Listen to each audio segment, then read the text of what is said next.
later. So these were the posh buildings added later. So this is the privileged few.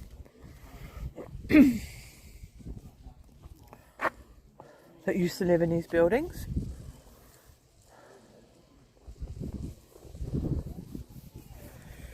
So only people that have been granted audience with the king or his officials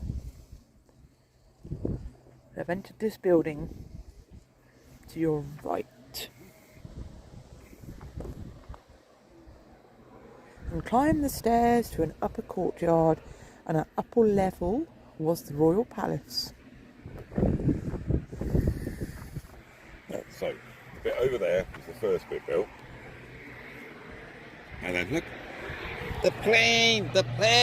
For anybody else older than me. Can't even Somebody see. forgot, there's no door on it, it must be a Boeing. Yeah. And then the King's Chancellor had this built. So the first building was more defensive tower, and then this was more posh. So this is more posh. But as you can see, all the decent stone was robbed in the 16th century, so all you've really got left is the flint. This is the lower chapel of St. Margaret. The nave and chancery were both vaulted, and the sidewalls were probably originally decorated with carved arcading. An altar stood in an arched alcove at the far end. Well, also, the altar still stands. Here is the church's altar.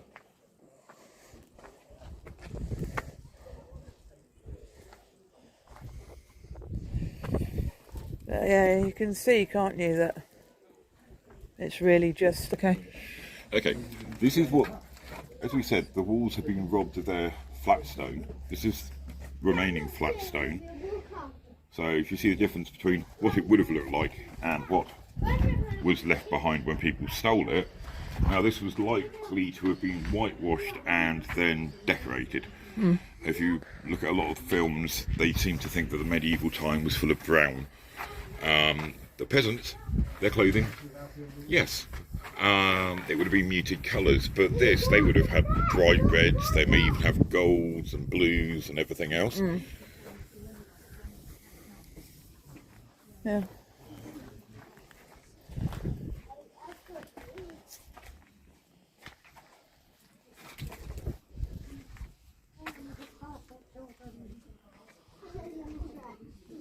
As you can see, the infill, they use chert. It's not flint. We don't have flint down here, we have chert. Yeah, you can see it's the start of the staircase that goes up to the... I went up to the king's... Defend the staircase. Yeah, went to the up to the king's chamber, didn't it? So, You can see, wait a minute. no idea what this I'll is. say there was a floor at this level. You've got the stairs that bring you down to this level. Yeah. So you reckon there was a floor here? Yeah. But doesn't say anything about that one over there. No, no idea.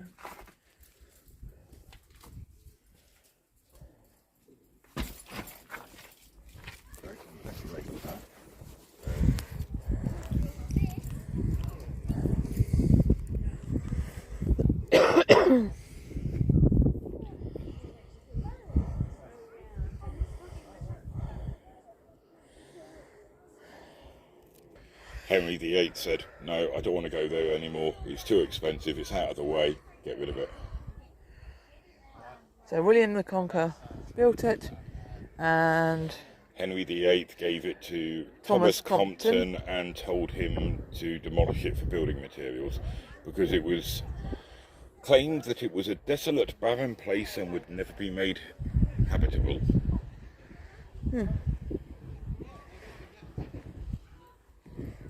What it says there is true. If the killer, you would have had a small staff, yeah, maybe, like it says, sheriff and the officers, and maybe a small militia, gatekeeper cook and a few archers and men at arms. Yeah. It's just people to keep the sort of defend the castle until a larger force could get here. Okay. Okay, if you come up here, you can see why they chose this point for their castle. You'd think Salisbury would have been tiny at the time. But I can't, 'cause And you can see yeah, in the distance you can see Salisbury Cathedral. yeah, which is actually floating. Did you know that? I didn't know that. The ground is so waterlogged there, they had to build it specially, and there is a small hole that they have to make sure that there's the right amount of water. If there's too much, they have to drain it. If there's not enough, they have to add water to it. As you can see, it is stunning views, and at the time those houses wouldn't have been here, so it would have been in the middle of nowhere and really hard to actually get out to. And you can see that they built this in the middle of an Iron Age hillfort. Yeah. So first you had to get up the banks of the hillfort. Give me this so that you don't have to. Hang on. It's recording. Right. Now you see why this place was so hard to attack. As well as them being able to see you coming for miles, you would have to get up the old hill fort, and then they made a very small ditch on the outside. I wouldn't want to try climbing up that with arrows and rocks flying down on you. No, I wouldn't. And the drawbridge that they originally had was a tilted bridge. So when they released the ropes, the end near the castle would sink into the ditch and the outer end would just go straight up in the air, making another barrier to protect the gatehouse until they built a proper drawbridge. Probably at the time, it was probably amazing. You got carved Yeah. stonework. Probably was.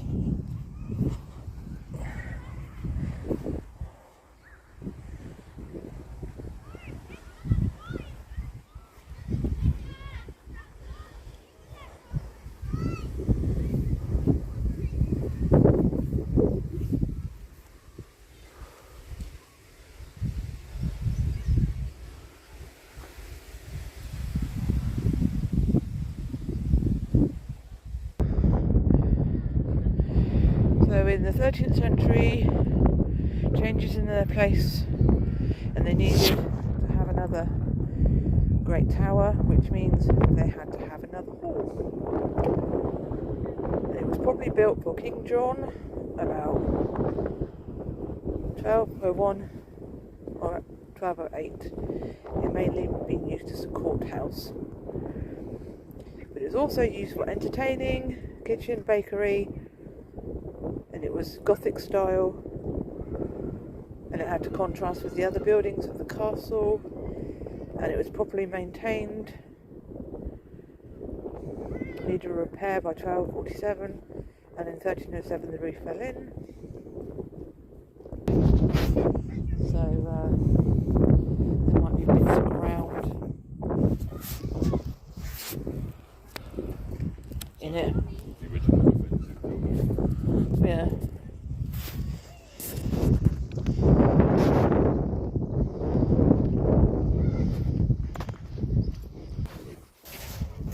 So, welcome to the castle. The passageway. Through the front. This is The back door to the main defensive the back building. door to the main. And that was the front. That was the front of the castle. As you, there's an abbey over there in the distance that we should hopefully be able to get over and have a look at. Look at the views. Yeah, if you go around the edge, Yeah. nobody could get near you without you seeing.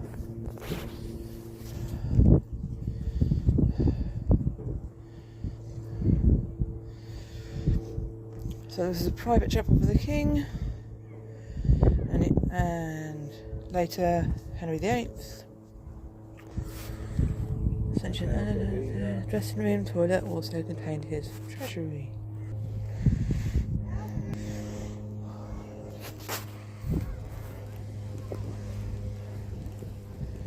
I can see it better from up here actually. Yeah.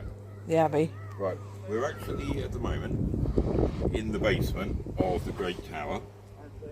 But originally to get into it, you would have had to have climbed the stairs to the second level of the courtyard palace, up more stairs to the second floor of the tower, and then down another set of stairs and a ladder to bring you here.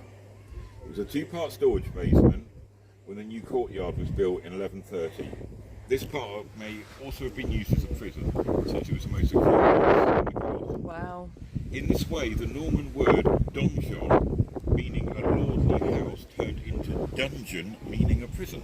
That makes sense. I didn't know that. Yeah, I didn't know that, but it does, when you think about it, it does make sense. And that came into use, they stopped living here. Directly in front of me you see a set of stairs, and this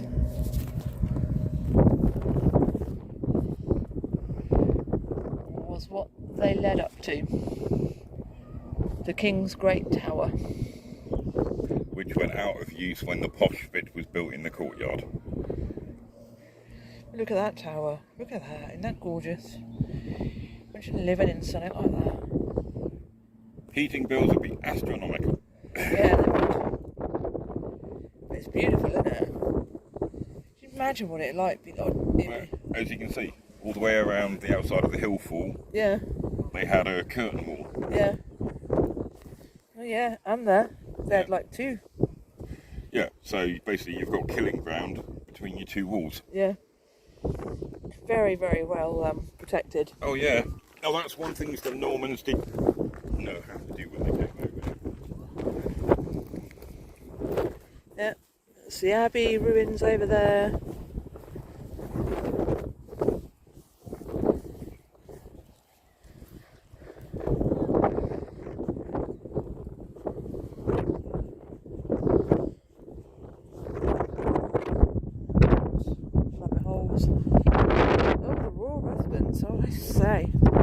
Very nice.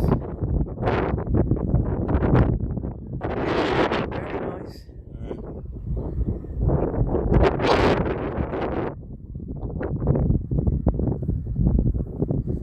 It's a lot. I'm coming in front.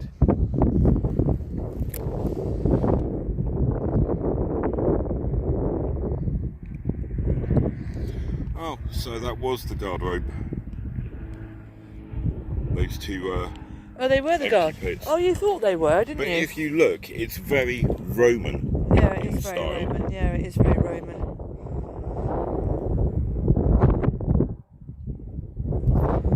After climbing the stairs from a low courtyard, visitors found themselves in a large waiting room. From here, they would be shown into the hall at the far end. There would have been a raised platform where the king or his officials sat. Everyone else had to stand. On great occasions, the king would entertain his barons in the hall, and their fire would be lit in the middle of the room. Tables and benches would be set up. After the meal, the king would go out of the hall, along the cloister alley, and into his chamber. Here, a special guest would be entertained. On the far side of the garden, opposite the great hall, lay the king's private suite. They must have been quite elaborate. There was probably a separate day room and bedrooms, as well as access to the royal chapel of St. Nicholas. To your left, at the far end of the range, is a tall keep like a tower contained with toilets. Another plane. Well, I think it's the same plane. We are now at the cathedrals. The old Sarum. So the walls in front of us are the remains of a comfortable residence overlooking the great cathedral church that once stood in the outer bailey of the royal castle. And it was the Bishop of Salisbury, Roger Kane, who may have lived here, and he was the one that had the posh king's residence built. Then it was first built in 1075 to till 92.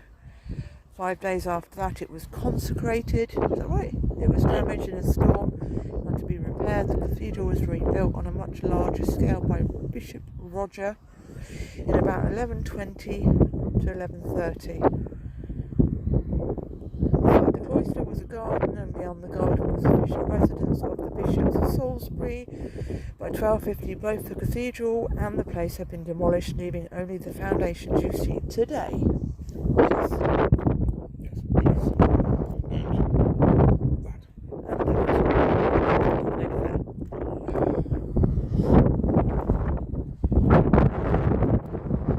On it. They haven't managed to steal that. Well, maybe they didn't want to steal that. Yeah. This is the bog. Known as the long drop or garderobe. Yes, long drop or garderobe. Which is where we get the word wardrobe from, because they used to keep their clothes in it because the smell would keep the moths away. Isn't that lovely, everybody? So, you can imagine that they were very nice people to be around. And they smelt lovely. And look how pretty the privy was. Oh, at least they actually had seats. Yeah. In it. Not just like a hole that you just leant over. But you can see what I mean about the walls would have been whitewashed and then decorated. The royal palace was provided with several sets of toilets, most of them built on this side of the king's private site. The toilets were not flushed by water, instead the waste fell into the deep pits filled with straw and bark chippings. When the king was not in residence, someone would have to be lowered into these pits and dig out the contents. Lovely. Later ones, they'd basically have a door at the bottom. So then somebody could go in there and get the gong. This was added in the 13th century and may have been used by King Henry VIII. Third, sorry. King Henry III, sorry, I've got Henry VIII on my head, on my brain. It's because he owns most blooming places down here. Yep. He did. His rooms well decorated, there was no toilet paper, instead strips of torn up cloth was used. It's because Henry owned so much. Well, he did own so much. Henry did own this. Yeah. And he's the one who turned around when he was told it was out in the middle of nowhere, and it cost too much to get it nice. Yeah. He said, rip it down. Yeah. Discuss this. Oh, here we go. Right, if we're going to discuss, let's go down and get somewhere there isn't all the wind. Yeah, so you agree with Henry? Right. You don't like Henry, you say he's a Henry the I've just been told, well, I've read that he wasn't a very nice person. That's all I've just read it. The problem is, by nowadays terms, yes, he wasn't a very nice person. But of his time, you have to remember, him being the king, he wanted a male heir. He wanted a son to follow him.